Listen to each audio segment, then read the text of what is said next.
Ош шаарынын так ортосунда жайгашкан Киров мектеп гимназиясында 4000дей окуучу билим алат. Бул мектеп имаратынын сыйымдуулугунан 3-4 эсе көп. Мындай шартта мектептеги муктаждыктардын дагы саны күн санап өсүп турат. Ага ата-энелер түзгөн камкорчулар кеңеши тарабынан колдоо көрсөтүлөт. Мектеп директору камкорчулар кеңеши ыктыярдуу түрдө каражат топтошоорун жана ага мектеп администрациясы аралашпайт деп билдирди. Ушу мен ойлоймун, азыр акыркы күндөрдө ушу мыйзамсыз деген сөз өттө коомчулукта кең тарап баратат. Мыйзамсыз болгон учурда кандай бирөөнү зордуктап, сен мага мынанча сом алып келип бересиң, анан мен ушуну иштетем деген нерселер болсо мыйзамсыз болсо керек деп ойлойм. Атак ыктыярдуу. Мен деле кошулам. Директор алып атат, башка алып атат деген сөздөр аябай акыркы мезгилдерде көбөйүп кетти да. Мен өзүмүн, личный өзүмүн тажрыйбама келип карасын, ушу мектепте фонддун кандай негизде иштелип атат, ким иштетип атат, кандай кылып атат, 50 тыйынына чейин керектүү жооптуу адамдар бар, ал эметип беришет. Анан мыйзамсыз акча чогултууга, штрафтарга мен деле колдойм.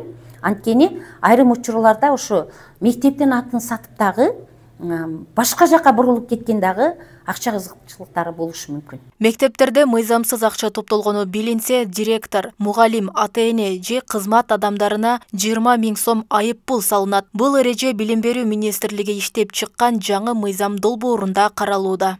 Эми ар кимдин шарттары башка, кээ бир ата-энелерде бар, кээ бирлерде жок, пенсия менен жашап аткандар бар. Ошон үчүн мен туура эмес деп ойлойм. Анан ушуну тез аранын ичинде жойсо жакшы болот. Аркыладан бар, барында бар, жогунда бар. Ошол нерсе каралабы азыр мектепте чогултуп атканда? Ооба, каралып атат. Чогултпай атат мектепте.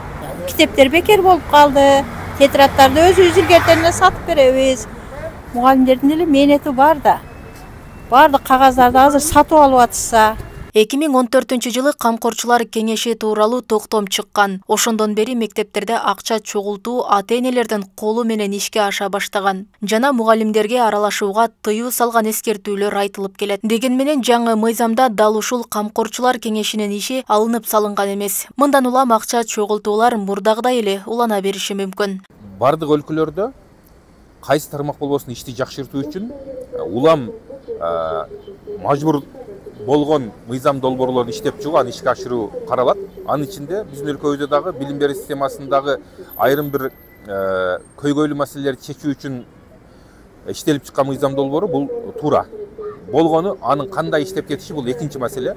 Анткени бизде билим берүүнүн сапатын, тарбиялоону жакшыртуу аркылуу гана бул мыйзамсыз деле маселени чечүүгө болот. Бирок ал өтө узак процесс.